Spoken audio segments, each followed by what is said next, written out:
سلامونه کتونکو نبی جان اورکزی یم د پېښور پریس کلب مخې ته د کورمې متاثرینو روانې درنې کې موجود یم. په دغه درنه کې د کورمې مختلفو سیمو سره تعلق لرونکي خلک دلته موجود دي.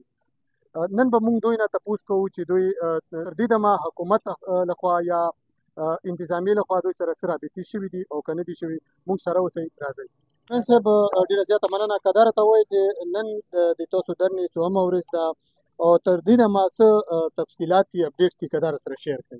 موږ د درنې نن 18مه ورځ ده چې موږ دلته ناست یو. دې کې خو بار یو څو ورځې موږ د صوبایي حکومت نمایندګانو سره هم خبرې وشوې، خو لا تر دې دمه هغه خبرې څه عملي شوي نه دي.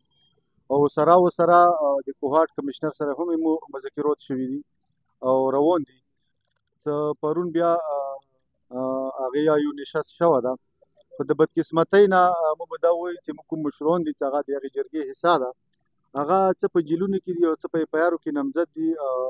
نو موږ دا بار ورته دا یایو چې که تاسو په دغې جرګې کې یا د کورمې په امن کې تاسو حقیقت سره سیریس وایو، نو بیا خو ول داسې وکړئ چې دغه جرګې موږ کوم ممبران دي هغه په جیلونو کې دي، هغه د فورا رها کړای شي. ویلې څه خبرې خو به مشران کوي.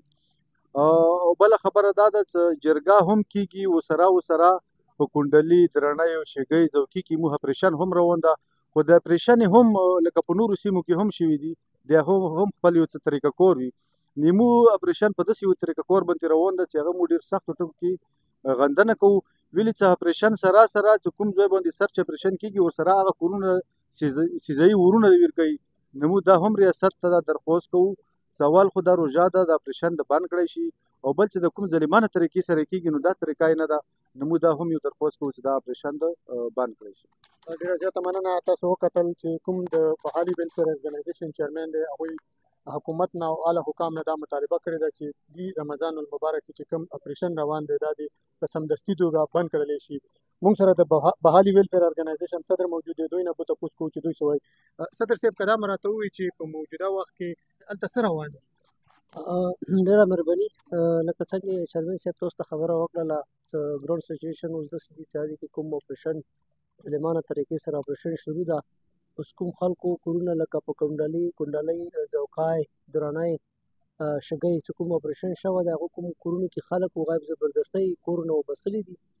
او اوس دا پته نشته چې هغو ته مطلب څه طریقه کار شته ده یا څه امداد ته کېږي، یا چې لکه بالکل کلې اسمان تلې ناست دي، روژه ده، نو هغه ډېر سخت په تکلیف کې دي. بار مطالبه کوو چې د کوم ظالمانه طریقې سره کوم اپریشن روان ده دا د بند کړلی شي. مننه. موږ سره د سونی ایجوکیټډ کونسل صدر سمی بای هم موجوده، دوی نه به تپوس کوو. ډېره زیاته مننه. سمی که دا راته ووایي چې نن 12 روژه ماتی دی، چونکې د 2 کسانو ته روټۍ ورکول هم آسان کار نه دی. تاسو روزانه بنیادو باندې دلته درنه کې د کوم مشران یې دا خلکو ته روژه ماتې ورکوئ، څنګه یې منیج کوئ؟ چېرته ناراضي ده روژه ماتې یا څه طریقې کار کوئ؟ بسم الله الرحمن الرحیم. افطاري دپاره خو یې مو ترتیب داسې دی چې دپاره چې نار نه نیولي بلکې ترې نه نیولي تر څپریو پورې څومره قومونه دي دا ټول دې کې شرکت کوي، او ټول لکه د مختلف قومونو نه مختلف کمیټیانو نه افطاري روزانه بنیادو باندې دلته رسي. دلته کوم فلاحي ادارې دي هغوی افطاري رسوي. روزانه دلته 100 نه 200 کسانو پورې افطاري دوی رسوي. مننه. په اخره کې به موږ د بهالي ویلفیر ارګنایزیشن چیرمن نه تپوس کوو چې د درنې راتلونکی لایعمل یې څه دی، دوی به کله پورې ناست وي یا څه داسې اراده شته چې ختموي به یې، که نه دوی به دلته ناست وي؟ داسې ده څو پرې درنې سوال ده. موږ هېڅ الله د وکړي چې موږ د کوم مطالبات دي چې دا زر تر زره حل شي، نو موږ دلته خپلې خوشحالۍ نه یو ناست.